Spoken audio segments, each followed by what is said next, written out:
ਆ ਨਾ ਸਾਡੇ ਮੂੰਹ ਦੇ ਵਿੱਚੋਂ ਬੋ ਬੜੀ ਆਉਂਦੀ ਆ, ਸਮੈਲ ਆਉਂਦੀ ਆ। ਅਸੀਂ ਕਿਸੇ ਦੇ ਕੋਲ ਬਹਿੰਦੇ ਆ, ਸਾਡਾ ਨਫ਼ਰਤ ਕਰਦਾ ਅਗਲਾ ਬੰਦਾ। ਸਾਡੇ ਮੂੰਹ 'ਚੋਂ ਬੜੀ ਸਮੈਲ ਆਉਂਦੀ ਆ, ਬੋ ਬੜੀ ਆਉਂਦੀ ਆ। ਤੇ ਅਸੀਂ ਜਿਹਦੇ ਕੋਲ ਬਹਿੰਦੇ ਆ, ਯਾਰ ਸੱਜਣ ਮਹਿਫਲ ਦੇ ਵਿੱਚ ਬਹਿੰਦੇ ਆ, ਸਾਡੇ ਨਾਲ ਲੋਕ ਨਫ਼ਰਤ ਕਰਦੇ ਆ। ਇਹ ਦੋ ਤਿੰਨ ਚੀਜ਼ਾਂ ਦੱਸਣ ਲੱਗਾ ਹੈ, ਇਨਸ਼ਾਅੱਲਾ ਇਸਤੇਮਾਲ ਕਰ ਤੇ ਫਾਇਦਾ ਤੈਨੂੰ ਬਹੁਤ ਜ਼ਿਆਦਾ ਹੋਏਗਾ। ਹਰ ਬੰਦਾ ਤੈਨੂੰ ਕੋਲ ਖਿੱਚ ਕੇ ਬਿਠਾਏਗਾ, ਯਾਰ ਸਾਡੇ ਕੋਲ ਤੇ ਬਹਿ। ਇਹ ਚੀਜ਼ਾਂ ਨੋਟ ਕਰ ਲਾ, ਬਾਅਦ ਦੇ ਵਿੱਚ ਨਾ ਕहीं ਸਾਡੀ ਵੀਡੀਓ ਨਹੀਂ ਲੱਭੀ।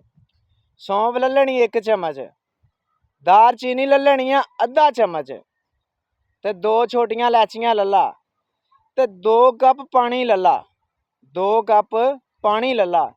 ਇਹਨਾਂ ਸਾਰੀਆਂ ਚੀਜ਼ਾਂ ਨੂੰ ਪਾਣੀ ਦੇ ਵਿੱਚ ਪਕਾ। ਜਦੋਂ 2 ਕੱਪ ਪਾਣੀ 1 ਕੱਪ ਰਹਿ ਜਾਵੇ ਤੇ ਸੁਬਾਹ ਸ਼ਾਮ ਪੀ ਲਾ ਜਾਂ ਰਾਤ ਨੂੰ ਪੀ ਲਾ। ਕੁਛ ਦਿਨ ਪੀਣ ਦੇ ਨਾਲ ਤੇਰੇ ਮੂੰਹ ਦੇ ਵਿੱਚੋਂ ਖੁਸ਼ਬੂ ਆਉਣੀ ਸ਼ੁਰੂ ਹੋ ਜਾਏਗੀ। ਜਿਹੜੇ ਤੈਨੂੰ ਕਹਿੰਦੇ ਸੀ ਨਾ ਚੱਲ ਪਰਾਂ ਹੋ ਕੇ ਬਹਿ, ਉਹ ਤੈਨੂੰ ਲਾਗੇ ਖਿੱਚ ਕੇ ਬਿਠਾਉਣਗੇ, ਯਾਰ ਸਾਡੇ ਨਾਲ ਨਾਰਾਜ਼ਗੀ ਆ। ਕਿਉਂਕਿ ਉਹਨੂੰ ਖੁਸ਼ਬੂ ਆਉਣੀ ਸ਼ੁਰੂ ਹੋ ਜਾਣੀ। ਉਹਨੇ ਤੈਨੂੰ ਪੁੱਛਣਾ ਯਾਰ ਕੀ ਖਾਣਾ ਪਿਆ ਹੈ, ਤਾਂ ਕਿ ਸਾਡੇ ਵਿੱਚ ਵੀ ਜਿਹੜਾ ਮਸਲਾ ਮਸਾਲਾ ਨਾ ਠੀਕ ਹੋ ਜਾਵੇ। ਤੇ ਵੀਡੀਓ ਮੇਰੀ ਸ਼ੇਅਰ ਕਰ ਦੇ ਤਾਂ ਕਿ ਕਿਸੇ ਦਾ ਫਾਇਦਾ ਹੋ ਜਾਵੇ। ਐਵੇਂ ਵੀਡੀਓ ਮੇਰੀ ਵੇਖ ਕੇ ਕੋਲ ਹੀ ਨਾ ਆਪਣੇ ਗੱਲਾਂ ਰੱਖ ਲਿਆ ਕਰ, ਹੋਰ ਵੀ ਸ਼ੇਅਰ ਕਰ ਦਿਆ ਕਰ ਤਾਂ ਕਿ ਹੋਰ ਵੀ ਕਿਸੇ ਬੰਦੇ ਦਾ ਫਾਇਦਾ ਹੋ ਜਾਵੇ। ਵੀਡੀਓ ਨੂੰ ਸ਼ੇਅਰ ਕਰ, ਫਾਲੋ ਕਰ ਤੇ ਦੁਆਵਾਂ ਦੇ ਨਾਲੇ।